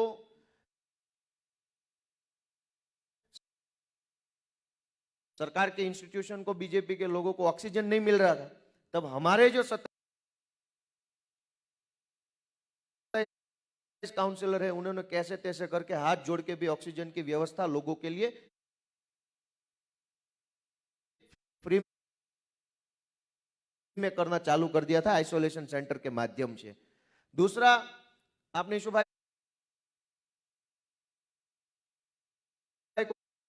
को पूछा, मैं उसका, क्योंकि मैं सूरत रहता हूं, उनके काम को नजदीक से जानता हूं, सबको पहचानता हूं, उसमें उनके बीच में रहता हूं। सर 2 मिनट लूंगा। क्या काम करते हैं આપણે ત્યાં જાણીએ છીએ કે ચૂંટાયેલા તમામ લોકોને સરકારી ગ્રાન્ટ વાપરવાનો સત્તા મળે છે, એનો ગુજરાતીમાં અનુદાન શબ્દ છે મનોજભાઈ। આજ દિવસ સુધી સરકારી ગ્રાન્ટ કેવી રીતે વપરાય છે કોઈને ખ્યાલ જ નથી આવતો। આપણે સરકારને કેટલા આપવાના છે એ સરકાર આપણને બતાવે કે તમારે આટલો વેરો ભરવાનો, આટલો ટેક્સ ભરવાનો, આપણે ભરી દઈએ। એ તમામ પૈસા ભેગા થાય પછી કેવી રીતે વપરાય છે એ આપણને સરકારે નથી જણાવતી, કોઈ પાર્ટી નથી જણાવતી। ગ્રાન્ટના રૂપમાં ધારાસભ્ય કે મ્યુનિસિપલ કાઉન્સિલર પાસે પૈસા આવે છે, તે લોકો કેવી રીતે પૈસા વાપરે, પોતાના મળતિયાઓને ગ્રાન્ટ આપે, જે વિસ્તારમાંથી વધુ મત મળ્યા હોય એ વિસ્તારને ગ્રાન્ટ આપે। એકના એક કામમાં મેક્સિમમ ગ્રાન્ટ વપરાય। તમે જો આખા ગુજરાતમાં બ્લોક નાખવા પાછળ, પિંજરા પેલા વૃક્ષના ટ્રી ગાર્ડ મૂકવા પાછળ, બાકડા મૂકવા પાછળ, મોટા મોટા પાટિયા, સોસાયટીના નામના પાટિયા, આની પાછળ આખા ગુજરાતના તમામ ચૂંટાયેલા લોકો પૈસા ગ્રાન્ટ તરીકે આપે। શું કામ? કે એમાં એનું નામ લખાય અને દેખાય સામેથી, અને બાકીના રૂપિયા ખિસ્સામાં જતા રહે। સુરતના કોર્પોરેટરોએ ઐતિહાસિક નિર્ણય લીધો છે, મને લાગે આખા દેશમાં આવું કદાચ નહીં હોય। સુરતના એક કોર્પોરેટરને 10 લાખ રૂપિયા ગ્રાન્ટ મળે છે, એક વોર્ડના 4 એટલે 40 લાખ રૂપિયા ગ્રાન્ટ, વોર્ડ સમિતિની અલગથી 1 કરોડ રૂપિયા ગ્રાન્ટ, એટલે દરેક વોર્ડ દીઠ 1 કરોડ ને 40 લાખ રૂપિયા વાર્ષિક ગ્રાન્ટ આવે છે। સુરતમાં આમ આદમી પાર્ટીના ચૂંટાયેલા યુવાન ભણેલા ગણેલા કોર્પોરેટરોએ નક્કી કર્યું કે આ ગ્રાન્ટ કોર્પોરેટરોની મરજીથી નક્કી નહીં થાય ક્યાં વપરાશે। એમણે ફોર્મ બહાર પાડ્યું, ફોર્મ બનાવ્યું, આખા મત વિસ્તારના સોસાયટીના પ્રમુખોને, સભ્યોને, જાગૃત નાગરિકોને, સિનિયર સિટીઝનોના કોઈ એક્ટિવિસ્ટો હોય, એસોસિએશનો હોય, તમામને ફોર્મ આપવામાં આવ્યું, રિક્વેસ્ટ ફોર્મ, કે તમે અમને સૂચન કરો, તમે અમને ભલામણ કરો કે શું કામ કરવું જોઈએ। અને સોસાયટીમાંથી ફીડબેક આવ્યા કે અહીંયા રોડ બનવો જોઈએ, અહીંયા ગટર બનવી જોઈએ, અહીંયા ડિવાઈડર બનવું જોઈએ। જે રિક્વાયરમેન્ટ આવી એના ઉપર ગ્રાન્ટ ફાળવવાનું કામ ચાલુ કરવામાં આવ્યું। આ ऐतिहासिक पगलू है कि लोगों ने पूछवामां आव्युं, लोगों से पूछा गया सर कि आपकी जनता का पैसा कहां खर्च करना चाहिए, लोगों ने लिख कर दिया और उसके ऊपर ग्रांट अलॉट की गई। तो सूरत के कॉर्पोरेटरों ने, मनोज भाई, ऐसा ऐतिहासिक काम करके दिखाया कि लोगों का पैसा लोगों के पूछने पर, लोगों के कहने पर खर्च किया गया। ये गुजरात में पहली बार हुआ है, आम आदमी पार्टी ने किया है, नौजवानों ने करके दिया है सर। Thank you. हमारे बीच यहाँ के वणकर समाज के अध्यक्ष आदरणीय श्री पी.के. परमार साहब बैठे, सीनियर सिटीजन है यहाँ के। हमारे साथ एक बहुत सक्रिय महिला ज्योतिबेन ठक्कर, जो जयलाराम महिला मंडल की उपप्रमुख है, ज्योतिराम महिला मंडल की सक्रिय सदस्य है, लायंस क्लब की भी मेंबर हैं और उनकी कमिटी मेंबर है। ये दोनों यहाँ हमारे बीच हैं और उनकी ओर से जो भी प्रश्न आए वो सिसोदिया साहब आपके लिए।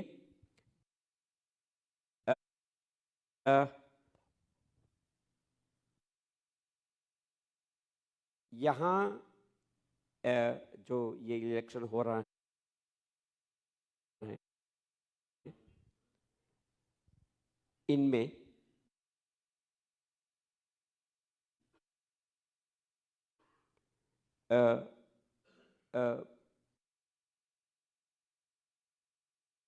भारतीय जनता पार्टी ने अपने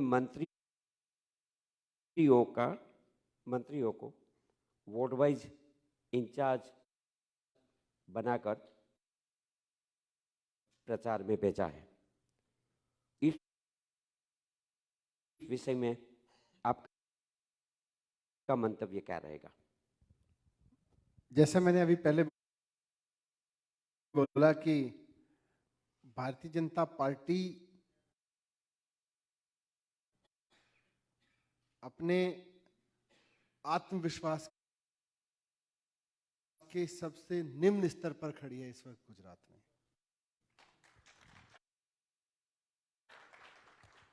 जिन विजय रूपानी जी की सरकार के माने 1 साल तो वो पहले रहे ना, चुनाव से पहले, पिछले चुनाव से पहले, तो जब विजय रूपानी जी के मुख्यमंत्री बने हुए 5 साल हुए तो पूरे गुजरात में पोस्टर लगाए गए विजय रूपानी जी के सक्सेसफुल 5 इयर्स की बधाई, विजय रूपानी सरकार के चलने के, बहुत सक्सेसफुल सरकार के चलने के 5 साल की बधाई। वो 5 साल की बधाई 5 दिन में खत्म हो गई। सारे मंत्री भी फेल हो गए और विजय रूपानी जी भी फेल हो गए। भारतीय जनता पार्टी ने खुद मान लिया कि विजय रूपानी जी ने 5 साल गुजरात की जनता के लिए कुछ नहीं किया।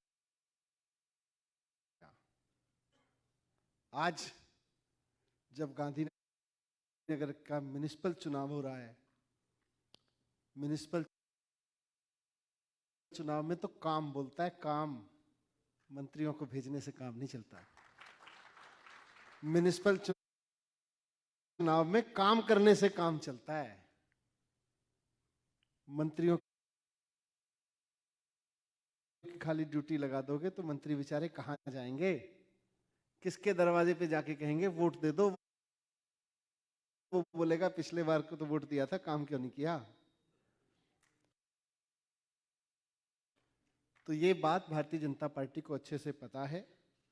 ठीक है, अब इलेक्शन लड़ना है तो पार्टियां अपने अपने हिसाब से मैनेज करने की कोशिश करती हैं, पर यह बात भारतीय जनता पार्टी को अच्छी तरह से समझ में आ गई है। देश के इतिहास में ऐसा पहली बार हो रहा है कि इतनी बड़ी पार्टी, केंद्र में जिसकी सरकार, गुजरात में 27 साल से सरकार, सारे नगर निगमों में इतने सारों में भारतीय जनता पार्टी की सरकार, और उसको समझ में आ गया हो भाई अब तो गई भैंस पानी में। कोई मुख्यमंत्री और सारे मंत्री ऐसे ही नहीं बदलता। उनको पता है कि अब तक तो चल जाता था, कांग्रेस सामने होती थी, अब की बारी आम आदमी पार्टी के लड़के सामने आ गए, इनकी लड़कियां सामने आ गई। इनसे मुकाबला इस बार आम आदमी पार्टी की लड़कियों से है, आम आदमी पार्टी के लड़कों से है। कांग्रेस के राज में चल जाता था, कभी कुछ कर लो, कभी कोई बहाना मार लो, कभी कोई जुमला मार लो। जब आम आदमी पार्टी से चुनाव लड़ना है तो काम के दम पे लड़ना पड़ेगा, और काम के नाम पे भारतीय जनता पार्टी जीरो है।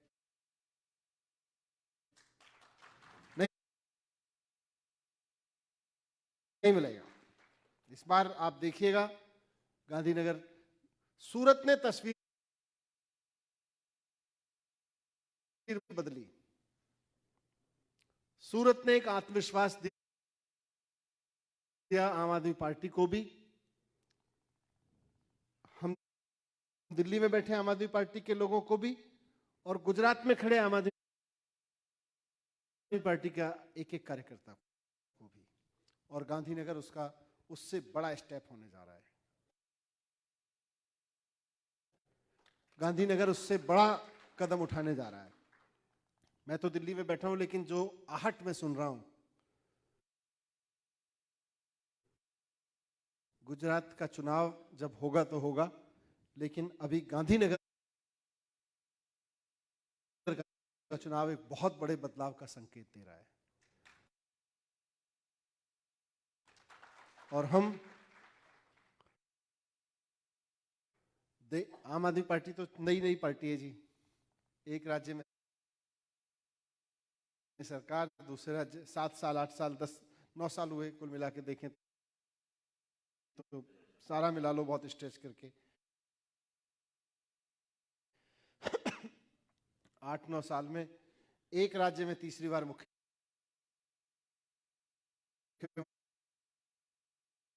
चुन लिए गए, एक राज्य में लीडर ऑफ अपोजिशन बैठे हैं, 4 सांसद संसद में चले गए।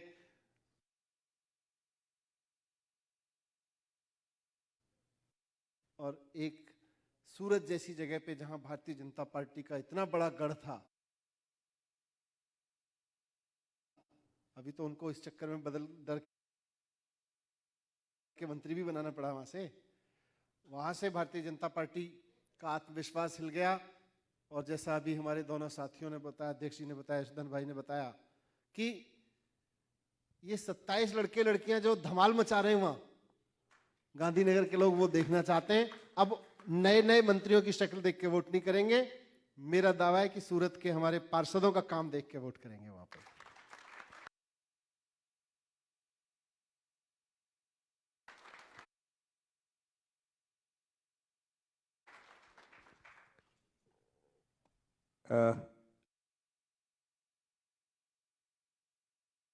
आप दिल्ली के हैं, दिल्ली में आपका नाम चल रहा है, आपकी सरकार चल रही। एक सवाल ये पूछना है कि कोरोना में जिस भी व्यक्ति का अवसान हुआ है उनके परिवार को दिल्ली में क्या मदद दी गई है या क्या सुविधा दी गई है? देखिए, कोरोना में पहली लहर भी और दूसरी भी लहर बहुत खतरनाक थी। ईश्वर ना करे भारत पे ऐसा संकट दोबारा आए। लेकिन दिल्ली सरकार ने एक जो ईमानदारी से काम किया,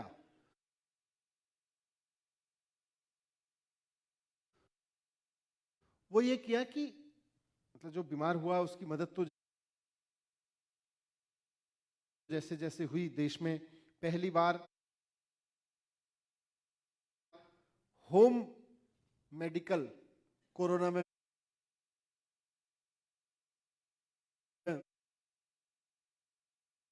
दिल्ली में इंट्रोड्यूस हुआ कि अगर आपको कोरोना हुआ है तो आपके घर रोज सरकार के डॉक्टर्स फोन करेंगे,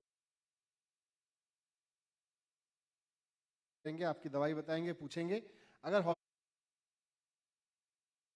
हॉस्पिटल में भर्ती होने की जरूरत नहीं है तो हॉस्पिटल आपको आने की जरूरत नहीं है, हम घर पे बैठे आपका इलाज करवाएंगे। सरकार की ओर से रोज कॉल जाते थे एक एक करके। लोग कई बार तो मजाक में कहते हैं यार परेशान कर दिया आपके डॉक्टर्स ने फोन कर करके। एनीवे,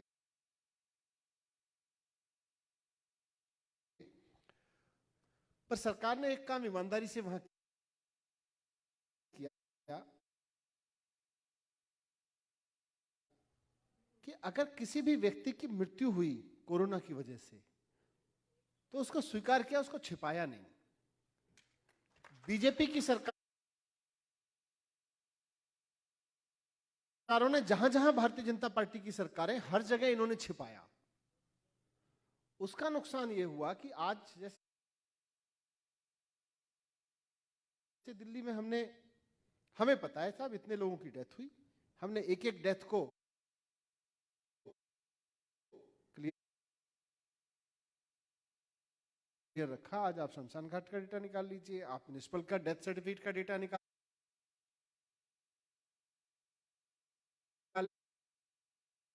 लीजिए, आप कोरोना में हॉस्पिटल से डेथ का डेटा निकाल लीजिए, आपको सब मैच कर जाएगा।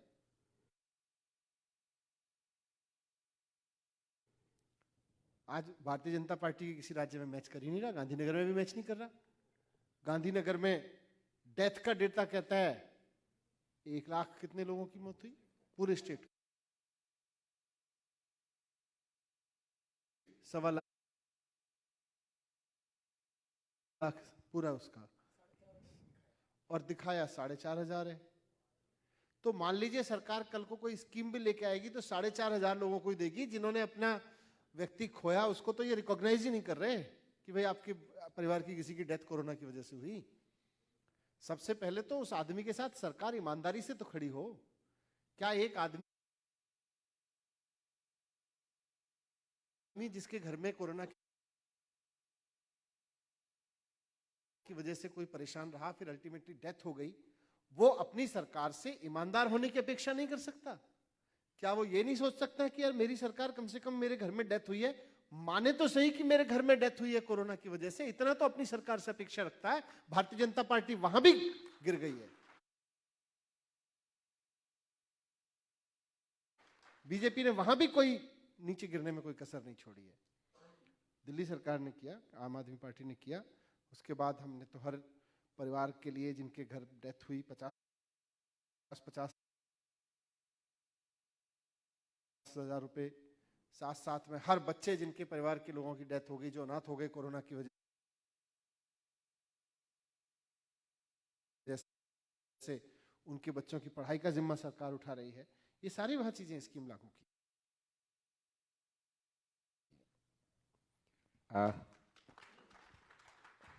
ગાંધીનગર નાગરિક સમિતિ તરફથી આ એક પ્રશ્નોત્તરી યોજાની છે, એનું સંચાલન મને ગાંધીનગરની સાંસ્કૃતિક પ્રવૃત્તિઓ સાથે સંકળાયો હોવાને કારણે મને મળ્યું. મેં પહેલેથી જ કહ્યું કે હું કોઈ રાજકીય પક્ષ સાથે સંકળાયેલો નથી, એટલે મને તમે આ કામ ન સોંપો. આમ છતાંય તમને સોંપ્યું અને મારામાં વિશ્વાસ રાખ્યો એ માટે હું ખાસ કરીને સૌ આયોજકોનો હૃદયપૂર્વક આભાર માનું છું. છેલ્લા પ્રશ્ન સાથે, आखिरी प्रश्न के साथ हम ये प्रश्नोत्तरी खत्म करेंगे. और आपके लिए आखिरी प्रश्न मेरा ये है, दिल्ली में आपने सभी सेवाएं मुफ्त देने की आदत डाल रखी है.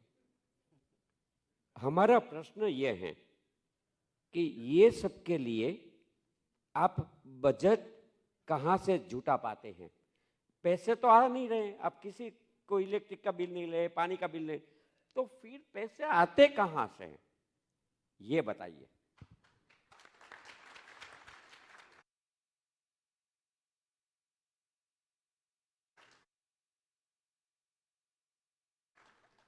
जनता तो पैसे दे रही है,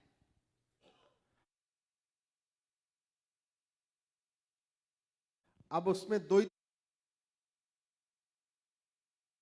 तरीके हैं कि उसको ईमानदारी से इकट्ठा कर लीजिए या उसको चोरी से इकट्ठा कर लीजिए. हमने उसको ईमानदारी से इकट्ठा करना शुरू किया, और जब इकट्ठा हो गया तो उसको ईमानदारी से खर्च कर लीजिए या बेईमानी से खर्च कर लीजिए. हमने उसको ईमानदारी से खर्च करना शुरू किया.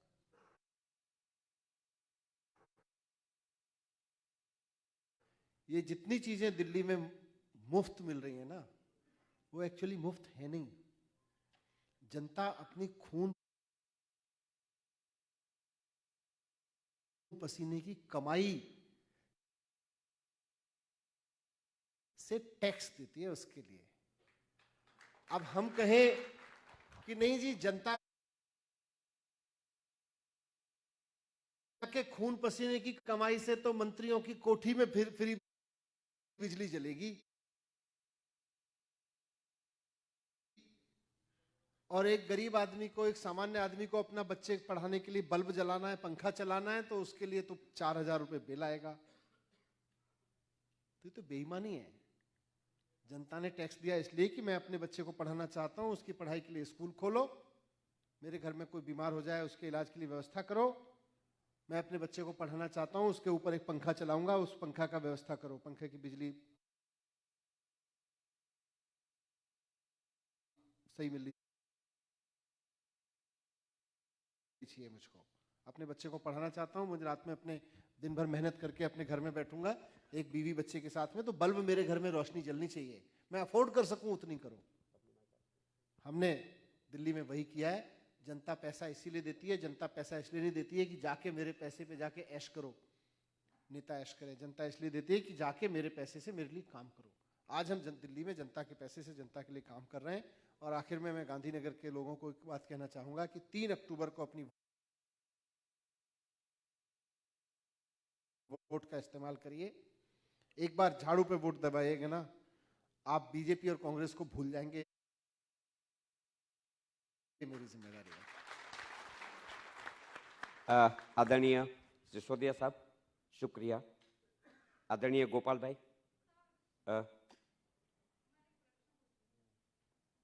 बोलो। चाले चाले।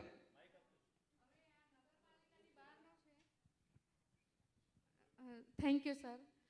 આ નગરપાલિકાની બહારનો ક્વેશ્ચન છે. મારે એમ કહેવું હતું કે આપની સરકાર આવે તો કાયદો અને વ્યવસ્થા કઈ રીતની રહેશે? કાયદો અને વ્યવસ્થાનું પાલન કઈ રીતે રહેશે? કે જે અત્યારે આપણે કંઈ પણ પ્રોબ્લેમ હોય તો પોલીસ સ્ટેશનમાં જઈએ છીએ તો આપણી વાત સાંભળતા નથી અને આપણું જે પેલું એફઆઈઆર જે નોંધવાની હોય એ નોંધાતી નથી અને બધું જ અંદર ભ્રષ્ટાચારથી ચાલે છે સાહેબ. એ બાબતમાં આપનું શું કહેવું છે? તમારો ખૂબ ખૂબ આભાર. Thank you. તમે પોલીસ વિશે પ્રશ્ન પૂછ્યો છે એટલે મારો પરિચય આપું. હું 4 વર્ષ પોલીસ કોન્સ્ટેબલ તરીકે ગુજરાત પોલીસમાં ફરજ બજાવી ચૂક્યો છું, થેન્ક યુ. અમદાવાદ સિટી પોલીસમાં. એટલે જનતાનો પ્રોબ્લેમ તમે રજૂ કર્યો, પોલીસનો પ્રોબ્લેમ અલગ છે અને બેયની વચ્ચે કરપ્ટ પોલિટિશિયન્સ છે. એવું નથી કે પોલીસવાળા ખરાબ છે, પણ એમની ઉપર રાજનીતિનું પ્રેશર છે. પણ આ સર એવું નથી સર. એક મિનિટ, હું પૂરી વાત ઉપર આવું છું. એવું નથી, પૂરું કરી દીધું. સોરી. Thank you. ઓકે. એ જનતા જ્યારે પોલીસ સ્ટેશનમાં જાય છે, એમની સાથે વર્તન યોગ્ય નથી થતું, એમની ફરિયાદ નથી નોંધવામાં આવતી, ખોટી રીતના કેસો કરવામાં આવે છે. આ બધી જ બાબતો ઉપર ભારતના લો કમિશને, કાયદા પંચે ઘણા બધા સુધારાઓ ભારત સરકારને સૂચવ્યા છે કે પોલીસની અંદર કેટલો સુધારો લાવવો જોઈએ, એડમિનિસ્ટ્રેટિવ લેવલે કેટલો લાવવો જોઈએ, કોર્ટ લેવલે કેટલો લાવવો જોઈએ. એ મેં તો વાંચ્યા છે, ડિટેલમાં પડતો નથી. પણ એ તમામમાંથી મોટાભાગના સુધારાઓ જો લાગુ કરવામાં આવે, જેમાં હું તમને 2-4 સુધારાઓ કહીશ. એક તો કે પોલીસને પહેલા સેફ ટેન્યર આપવામાં આવે. ઘણી વખત શું થાય છે કે પોલિટિકલ લોકોનું પ્રેશર બનતું હોય સરકારી લોકો ઉપર બદલીનું. કાયદા પંચે અને ભારતની સુપ્રીમ કોર્ટે એવું સૂચન કર્યું છે કે કોઈ પણ અધિકારીને 2 વર્ષનો સિક્યોર ટાઈમ આપો, કે 2 વર્ષ સુધી બદલી નહીં થાય તો એ પોતાના પૂરા આત્મવિશ્વાસથી કામ કરશે. સતત બદલીના દબાવમાં કામ કરે